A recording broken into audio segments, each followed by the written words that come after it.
When does free speech become hate speech? And does that line change when you throw creative arts into the mix? Like Kneecap before them, punk duo Bob Vylan has stirred up debate about just how far protest music should go. Stay with us for the debate on Counterpoints with me, Melinda Nusafora.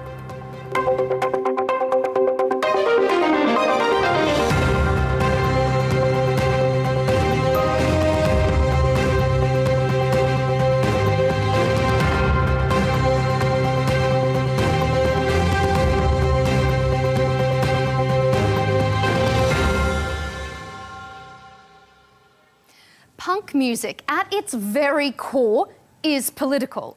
Bands have been calling for the death of capitalism, governments, the Queen, conservative institutions for decades. So why were people so surprised and so outraged to hear a punk band at Glastonbury chanting politics? Well, they argue this goes too far. Free, free! Free, free! Alright, but have you heard this one though? Death, death to the IDF! Death, death to the IDF! Death, death to the IDF! That's UK band Bob Vylan. The pair are facing the same scrutiny and potential charges as Irish rappers Kneecap. Both have been called out for speaking out on stage. This was filmed at a Kneecap gig earlier in the year.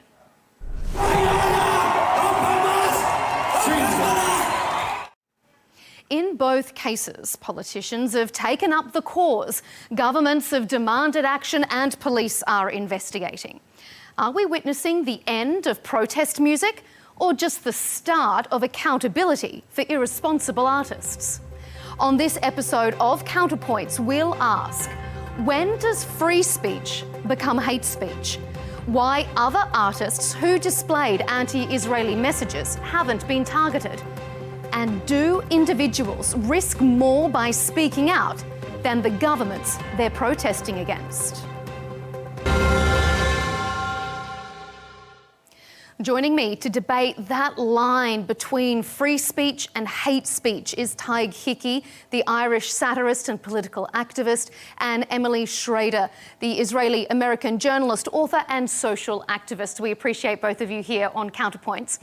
The furore over the weekend's Glastonbury festival fall into almost two camps. There are those who think the musicians went too far, and there are those who think the regulators and politicians have gone too far. Calling for the death or the demise or the downing of something or someone in protest music is nothing new. It's what many bands have built their entire careers on. So, Tadhg, why do you think that these two cases, we're talking Bob Vylan, we're talking Kneecap, why are they being treated differently? Well, they're being treated differently because they have had the temerity to stand up against the ongoing genocide going on in Gaza. And I think a very clear bit of evidence for that is that the act Bob Vylan has always been an anti-imperialist, anti-authority, anti-racist act. If people would like to refer to their lyrics have always been very, very strong on British authority and the British establishment. There's never been any issue. In fact, nobody in the British establishment has paid them any real attention, even though they're extremely well thought of in the punk scene. Now they're suddenly being banned and banished because they've had the temerity to stand up, particularly to British complicity in this ongoing genocide in Gaza. And I think it is an absolute disgrace and shameful that the British establishment is choosing to focus on some naughty words of a punk band in a field when the ongoing story that should be centred is that Britain is up to its eyes in the ongoing mass slaughter in Palestine. Just this weekend, we had a Haaretz article on Friday detailing Israeli soldiers themselves admitting that they're shooting to kill, that there's wanton death and destruction going on in Gaza. We've had more carpet bombing than we've seen in recent times. We've had the Gaza Humanitarian Foundation, which should be called the Gaza Extermination Foundation, killing upwards of 400 or 500 people since it came into being. And the British media want to talk about censoring a punk act. I think it is shameful, and people who will look back in this period will scratch their heads at how we have totally lost our moral compass. Okay, Emily, what do you make of what Tadhg has said? Why do you think these particular bans are being treated differently from other protest bans in the past? Oh, well, I wouldn't say that they're being particularly treated drastically differently. I also think it's important to note that there are many, many musicians and artists of different kinds who have said that they support Palestinians or who have called free Palestine or all number of different things. That's quite a bit different from calling for the death of an entire group of people serving in a mandatory draft military that they do not even have an option to not be a part of. So it's quite a bit different when you're talking about death to someone versus a protest song or a protest lyric. And I think that that's part of the controversy. When it comes to Kneecap, there was an additional controversy because they have flown Hezbollah flags. This is a designated terrorist organization in many countries, including the UK. And holding a flag like that is technically illegal in the UK and in many other places as well. But even if it wasn't, why you would be supporting an Islamist terrorist group that is responsible for the deaths of countless, by the way, Arab Muslims, far less than actual Israelis on the ground, is beyond me. I don't think that this is anything to do with solidarity with Palestinians. This is an embrace of extremism, and perhaps it's coming from a place where people are frustrated by things, and frustration may be legitimate, but that doesn't legitimize condoning the use of terrorism for political purposes. Tadhg, pick up on that, what Emily's saying. Flying the Hamas flag, which we saw from Kneecap, they're a designated terrorist organisation, and saying death to the IDF, isn't that taking it a step too far than just saying free, free Palestine? Well, I think we have to be cognizant of the fact that vast swathes of the global south would see the IDF as akin to a terrorist organisation. They would see Israel as illegally occupying Palestine. And many people in the West now are coming round to the realization of just how brutal, just how oppressive the settler colonial project of Zionism is in Palestine. And I think to demonize the resistance is getting harder and harder for the Israelis when on our phones every day we are seeing the brutal effects of the Israeli war machine all over the region. So in my view, when an artist, in the context of a gig particularly, says death to the IDF, by the way, he's not calling for the killing or the murder of individual people. He is commenting on what I would perceive to be a war. It might have started off as some sort of war. It's now an absolute genocide between an oppressive colonial force and people who are resisting that oppressive colonial force. In every context I can think of, you would say death to the enemy. If people support the Ukrainian war effort, as Wes Streeting went on record as saying recently, he said, oh, well, I wouldn't like to see the death of Russian soldiers. Well, unfortunately, that's what happens. That's conflict. There's a complete logical disconnect. If you want your side to win, the other side has to lose. And so to say death to the IDF is not calling for the death or killing of individual Israelis or Jewish people. It's calling for the death and the end to this oppressive military machine, which has carried out war crimes on a daily basis, admitted by their own human rights organizations and their own press in Israel. That's the story. And British complicity in that ongoing genocide is the story. To be centering the speaking points of a punk band or Kneecap is a disgrace to the victims of this ongoing Holocaust. Your face there, Emily, tells me you disagree. Obviously, I disagree. I mean, I think also some of the claims that have just been made are not entirely accurate. Also, when it comes to the Gaza Humanitarian Foundation, I mean, the entire reason they're there in the first place is because the UN has failed repeatedly to be able to distribute aid, even after Israel had approved trucks upon trucks upon trucks of humanitarian aid. It still wasn't distributed. Now, I can't fault them completely for that because a lot of the problem that they're facing on the ground in Gaza is coming from Hamas. It's coming from the corruption of Hamas. It's coming from the fact that they have stolen aid. They have shot Palestinians in the process of doing so. And one of the only bodies, that's not true. There's plenty of evidence. Look at Arabic social media. There's plenty of evidence In addition to Arabic that, it's the social Gaza media. Humanitarian Foundation. Where's the authorities? Where are the authorities speaking that Hamas that is to has blame? sent out Where? millions of meals to Palestinians in need in the Gaza Strip, including just in the past few days, millions of meals were distributed. The controversy has arisen because there are multiple groups who have been trying to get to these points at the same time. In addition to the fact he mentioned the article in Haaretz, this is something that the IDF flat out denied. In addition to that, they stated that they will be conducting an additional investigation into this. However, anybody who is directed to fire at civilians directly, this is a contradiction inherently of the rules of conflict of the IDF itself. So this wouldn't happen. Emily, I'm going to direct us back to our free speech. That should be investigated. But what he's saying is not the case, and neither was what Haaretz reported. Okay. When it comes to free speech, when it comes All to right, so let me ask you this then, Emily. know. If we had a band, a different band, say, at a different venue, a different gig, chanting death to the Navy SEALs or death to Scotland Yard if they're talking about police brutality, do you think they would experience the same backlash as what we've seen for Bob, Vylan and Kneecap?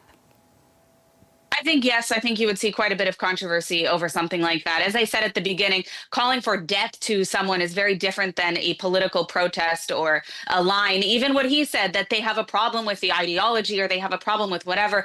There's such a thing as legitimate criticism and there's such a thing as illegitimate criticism. And when you're talking about death to an entire army of mandatory drafted 18-year-olds, that's quite a bit different than protesting. I do think you would see a lot of controversy if people said this about someone else. And I want to add one more thing about it that's especially egregious, and that is that the entire theme of Glastonbury was supposed to be about unity and respect and love. And this is something that is their values of many music festivals, of many artistic festivals, but especially music. And so to have someone do this, to use this festival music that's supposed to bring people together who have different views and who have different backgrounds, and to use that as a tool to call for death to an entire group of people, no matter who those people are, it's very, very problematic. If somebody had done the same thing about Hamas, which actually is a terrorist organization, unlike the IDF, I also would say that it's not appropriate to use that type of language at a music festival, much less to broadcast it to millions of people. And I think that Bob Vylan was wrong. I think that Glastonbury was wrong. They should have known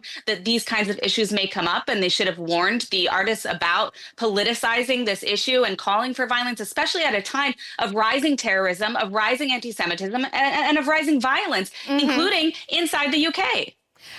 Tadhg, what do you think about that? We just had Emily talking about, the intervention from the BBC. Should the BBC have apologised? Are we looking at the politicisation of music festivals, media, arts? Well, I think firstly on for instance on Bob Vylan. So Bob Vylan has lyrics in his songs that talk about kill the Queen and FUCK Britannia. They've played gigs. They've definitely been on BBC before. They've only come to the attention because of the work, and we got to give them credit, the great work of the Israel lobby, both in Britain and in the US, which worked at extraordinary speed to get the band's visas revoked, I think in a couple of days. Extraordinary. If only the establishment could act as quickly for the people carrying out the genocide, British and US citizens, I think the world would be a much better place. Emily talks an awful lot about the mandatory conscription in Israel, but so-called terrorist organizations like Hamas, they never have mandatory conscription. All these evil terrorist organizations, they never compel anybody, least of all women.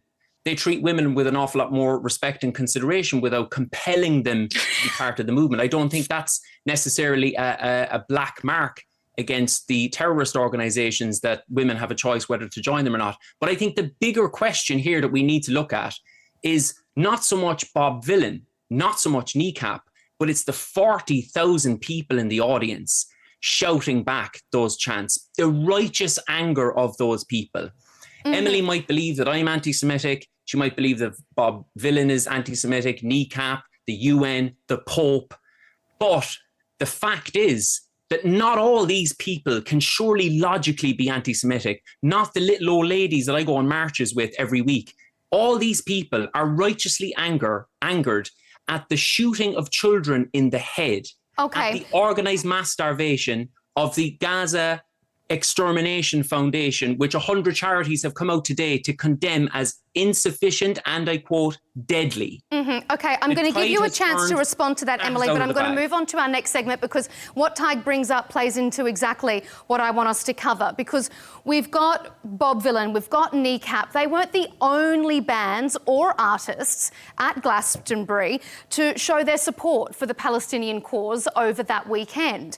Now, among some of the numerous others who did was the Australian band Amyl and the Sniffers. Now, they've come out on social media to support Bob Vylan and Kneecap, saying that the media frenzy is trying to make it look like these were isolated incidents from what they called bad bands, rather than the status quo. So, Emily, to that point and to what Tadhg was saying, what do you make of that argument from other bands that were there, that the highlighting of only these two bands is a way to change the conversation and make it look like these were two bad apples?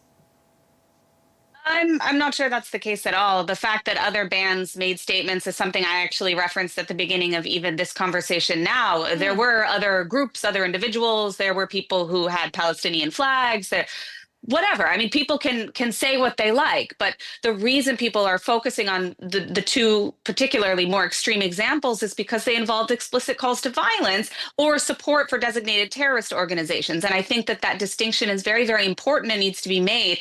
And as for the assumption that a mass of 40,000 people chanting something, whatever it may be, cannot possibly all be anti-Semitic, I would direct you to history when it comes to rallies for the Nazis or mass organizations calling for death to America and death to Israel and the Islamic Republic, which I know you love so much. And also, I think that the idea that Hamas or other Islamist terrorist organizations don't have mandatory draft for women is somehow feminist or empowering to women. That is really, really rich. I mean, it's hard to have a response to such a ridiculous argument. Yeah, Hamas, which invaded Israel's sovereign borders on October 7th and mass raped people. Yeah, that makes at a music festival, no less, at a music festival, somewhere where they kidnap people, that there are still hostages in Gaza. It's absolute insanity. There is no logic to this argument. I hesitate to even respond to it because it's so ridiculous, but I think it does need to be called out. Tadhg, well, thank you so much for dignifying me with your response, Emily. I really appreciate that. And you know what? God grant me the arrogance to be a Zionist, in the context of defending what we have seen. I don't think you need any more arrogance, actually. I mean, after all, you received an award for your activism for Palestinians given by the Islamic Republic of Iran. Yeah, Islamic Republic of Iran. You're a satirist. You went to the Islamic Republic of Iran where satire is outlawed and punishable by time in prison. Like, where do you get off? So that's not true. You don't need any more arrogance. You don't need any more arrogance. Satire is outlawed. Well, I suppose your viewers at home can have a look to see if satire is outlawed in the Islamic Republic of Iran. Listen, Emily, we're done. We're done with the crap. We're done with the Zionist talking points. We're done with the Gaza Humanitarian Foundation is delivering all these meals and it's doing it in this wonderful humanitarian spirit. Yes, you would much prefer that Palestinians starve, right? We have seen a scale of war crime that we will never be able to unsee. And I think that's the key point. Yeah, you're underestimating actually, the effect of 20 months of us watching the most heinous war crimes imaginable. You're shilling for the Islamic Republic of Iran, which is an expansionist the audience at Glastonbury to a Nuremberg rally. That's absolutely fine. But we're not buying it anymore, Emily. We're not buying it. The jig's up. It has nothing to do with buying it. It has to do with your faulty logic. You're claiming that 40,000 or 30,000 or however many thousand can't be wrong. I'm saying that's not the case. And it doesn't matter if they're chanting against Jews or Arabs or any other group of people. The idea that because there is a mass that is inflamed and saying something aggressive, calling for violence, that they can't all be wrong is a logical fallacy. And Emily, here's another logical fallacy. Do you think that 40,000 people waving Palestine flags, shouting death to the IDF, has anything at all to do with the atrocities of the IDF that we're all watching on our phone every day for 20 months, and not so much to do with anti-Semitism? Could you answer that question? I think it has a lot to do. Yeah, I can. I think it has a lot to do with the disinformation that's being spearheaded, especially by people like you, who continue to sanitize and whitewash the crimes against humanity being committed against disproportionately Arab Muslims in the Arab Muslim world. They have colonized Iraq. They have colonized Syria. They have colonized Lebanon. They have colonized Yemen. All of these countries are projects of the Islamic Republic of Iran, which is the actual colonizer in this region, which is the leading terrorist entity in this region, and is the core of the problem in the Middle East, including, by the way, in Gaza. Melinda, could I just ask one last question, please? You can, and then I'm going to move you both on shortly. Go ahead, Tadhg. I just wanted to ask Emily if, I know she condemns, death to the IDF. That's absolutely unconscionable from her perspective. I just wondered if she would condemn, there are no innocent civilians in Gaza, Isaac Herzog, president of Israel. One of the options is to drop a nuclear bomb on Gaza. Israel Minister of Heritage. Those are animals. They have no right to exist. This was condemned by the Israeli government. You're aware of that, right? Flatten Gaza, no time for mercy. Condemned by the Israeli government. Knesset. Wipe Gaza off the face of the earth. The statements you are reading have been condemned by the Israeli government. And if they are not, they're referring to Hamas. Okay, I'm going to move us on to our final segment because we're going to run out of time, and I want to make sure we get these last points in because I think you're both going to have some really interesting things to say on it because, as I can tell, we are already getting a really engaged debate, and we appreciate both of your comments. The Israeli lobby is widely regarded as one of the most powerful in the world, and it was very quick to speak out and demand action against both of the artists. Kneecap was dropped by their booking agents, a few months ago, and Bob Vylan's US visa, as we've heard from Tadhg, has been cancelled before its upcoming tour. So, Emily, let me ask you, is this hypocritical from a country that fames itself as land of the free, where free speech is enshrined in the Constitution? Well, I don't think that incitement to violence, especially with a high likelihood of something actually happened, which we have seen, including in the United States, is protected speech under the U.S. Constitution. Yes, the United States has a very broad interpretation of free speech. They always have, much more so than we see in many European countries. But when it comes to hate speech, this is not protected speech. There is a plethora of evidence of legal precedent when it comes to that debate. And I think that when we're talking about a time when there is really a almost unprecedented rise in anti-Semitism, where you have Jewish individuals being targeted on the streets, we have synagogues and Jewish centers that have nothing to do with Israel that are being targeted. We've had open calls to violence and attacks on Jewish people in many major American cities. So they are right to be concerned about this conflict because there is a level of disinformation and subversion when it comes to telling the story about what's happening in Israel or in Gaza that we're seeing through social media. A lot of it is artificial. A lot of the narratives that we see be the most prevalent on social media are not, in fact, accurate and are not, in fact, reflective of what the public in those countries actually thinks. So, for example, if you're on X today, you might think that something is much more severe or prominent than it would be according to statistical polling of public opinion of what people think is going on in Gaza or in Israel. So there is a disconnect here between what we're seeing on social media and subverted narratives that conveniently seem to align and advance the interests and the agenda of regimes like the Islamic Republic of Iran and Russia on social media.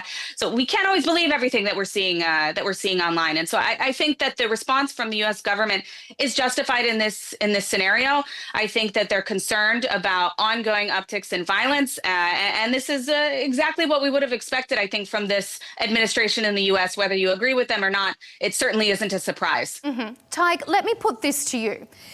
If you're a band, you're an artist, and you're going to say things that you know are provocative, and then you're going to stand by them, shouldn't it just be, well, too bad if you don't like the consequences? They said it and they stuck to it, and they just have to wear what comes their way.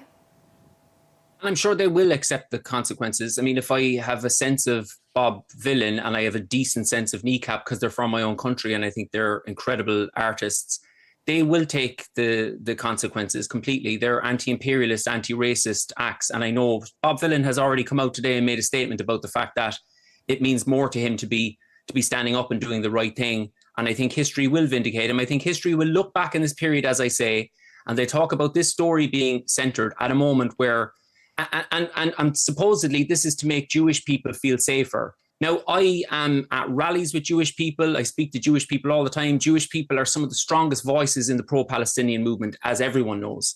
So to again conflate Judaism and Zionism, it's the oldest trick in the book from the Zionist perspective. But again, we're not buying it. Nobody's buying it. I don't for a moment feel like, I know many fans of Kneecap, for instance, who are Jewish. They don't feel unsafe by what Kneecap are doing. And even if it was a sense that we have to make Jewish people feel more safe, of course, I would support that whatsoever. But to totally ignore the fact that dozens of Arab Muslim Palestinians are being killed every single day. And Emily says, don't believe everything you read online. Yeah, I definitely agree with that. But I have friends. My friend Nick Maynard is a surgeon, a British surgeon in Gaza right now. He's texting me every night going, 12 and 13-year-old boys are coming in here malnourished. He's seeing kids who have been shot in the head. Like, who's doing this? Like, would Emily acknowledge at all anything that the Israeli army have done in the last 20 months that she would say is completely wrong, that it shouldn't have happened? Why are all these people being murdered every day? Why is it still going on? That's the story. A punk act saying something in a field is not the story. And you can say that I'm shilling for Iran, but actually everyone I speak to who's not shilling for Iran, like grannies in Ireland, ordinary people who are just outraged at children being killed, are we all anti-Semitic? Is that where you want this logic to conclude to, that we're all anti-Semitic and that the Israelis have never done anything wrong? So I haven't said at any point in this conversation that you're anti-Semitic or that anyone who criticizes Israel is anti-Semitic, for the record. But when it comes to what's happening in Gaza, I mean, you've named several examples of, 10 or even a few days ago, there was a report about 30 Palestinians who were killed. And even after investigations from BBC, from multiple independent media agencies, they weren't able to verify that the claims being made by some of these Hamas-controlled and Hamas-led organizations and bodies of the Gaza government were accurate at all. They don't know who is responsible for what shooting, because a lot of what has happened has been at the hands of Hamas. We have testimonies from many Palestinians on the ground saying that it is Hamas who is shooting at them. So your claims are not entirely valid when you're talking about something that's happening in the context of an ongoing war. And you say, why is this happening? It's happening because it's a war. It's happening because it's a war that we did not start, that Hamas started, that they wanted, and they have refused to surrender. They have refused to give up governance. And most importantly, they have refused to return the hostages. And you cannot sit there and say, oh, well, why is any of this happening when they still are holding hostages? They haven't even tried. How many offers has Israel made? How many times has Israel tried to have a ceasefire in order to before we get into the ceasefire debate, because I know you're going to jump on that, Tadhg, I'm going to draw us back to our point because we've only got about 5 minutes left. Emily, let me ask you, do you think that individuals are risking more by speaking out than the governments that they're protesting against? We've seen international arrest warrants for people on both sides of this conflict. Do you think the individuals are being dealt a harsher punishment in a real, immediate, real-world sense than the governments they're protesting? You mean then the governments they're protesting against? So as in people who are protesting against Israel are receiving a harsher consequence than Israel? Than the Israeli government officials who have also been sanctioned, but nothing seems to happen, obviously. They're quite immune to international criminal courts, that sort of thing. Yeah, I mean, I think on its face, that's true, because anytime you're talking about and it's not specific to this conflict, anytime you're talking about an individual who's taking action, they are likely risking more than any government. That's just the way that the world works. Now, should it be that way? That's a whole other issue. But yeah, I would say that, of course. I also want to differentiate once again that there is a significant difference between protest something and being an activist against something and supporting a terrorist organization, supporting a regime that is seeking to destroy the rest of the Middle East, destabilize the Middle East, and wipe entire countries off the map, like the Islamic Republic, and calling explicitly for violence, like we saw with the death to the IDF chants or with any of the other chants that are calling for violence. There is a big difference, and it matters what you say. Tadhg, we've only got a couple of minutes left. Let me ask you, you said in one of your comments a little bit earlier, I want to pick up on it, that Bob Vylan, you know, you're a little bit familiar with him. They're very popular in some areas, not in others. And now the whole world is talking about this punk duo. Same with Kneecap. Are bands doing this for publicity? No, they're certainly not. Because again, Kneecap, Bob Vylan, like for years have been making anti-imperialist work. They're not jumping on the bandwagon to make a buck out of pro-Palestinianism. Anybody who has ever spoke up for Palestine would know how ridiculous that is when it's a career-ending thing to do. Usually I have had, I don't know how many restrictions and repercussions for speaking out. And I think it's a kind of a strange thing to frame that these guys are just sticking up for Palestine to further their career when they've just had their visas to enter America revoked. But I just want to say, just to conclude, because I spoke to Palestinian friends before I came on here today who've had family members who have been murdered, who are on their phone day and night waiting to see who else are their family and friends who have been murdered.